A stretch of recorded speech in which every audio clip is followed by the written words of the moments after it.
Data available shows 500,000 kids across America have elevated levels of lead in their blood, threatening their developing brains and bodies. Early detection and intervention can lead to brighter futures, but pulling the plug on federal funding for testing and tracking threatens to keep lead exposure in the dark. Spotlight on America's Lisa Fletcher reports. Yeah, come on, let's go, let's go, let's go.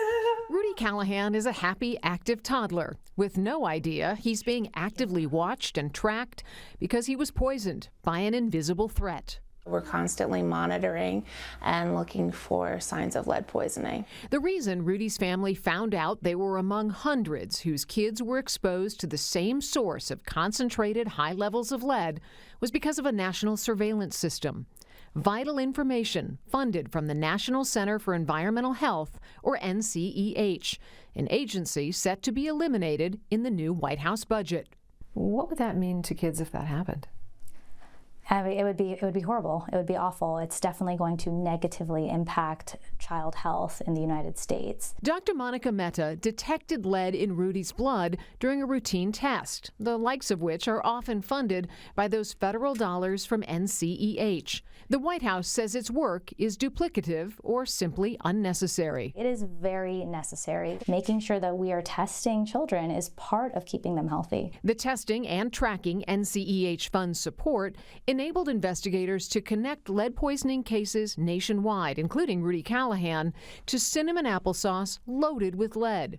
It triggered a massive recall, preventing the ongoing poisoning of kids. If we don't have these environmental protection agencies that are looking for these hot spots, we're never going to be able to catch these sorts of poisonings. The White House says NCEH programs can be conducted more effectively by states. So we asked.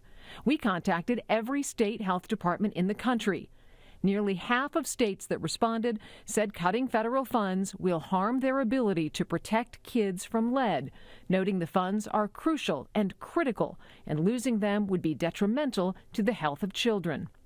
We did this before, and it turned out badly. Tom Neltner is a leading authority on lead exposure and national director of Unleaded Kids, a nonprofit addressing gaps in U.S. lead policy. As part of the budget cuts back in 2012, 2014, the Obama administration chose to cut the grants to states and to trim back the lead program because it would be picked up by other programs. It wasn't.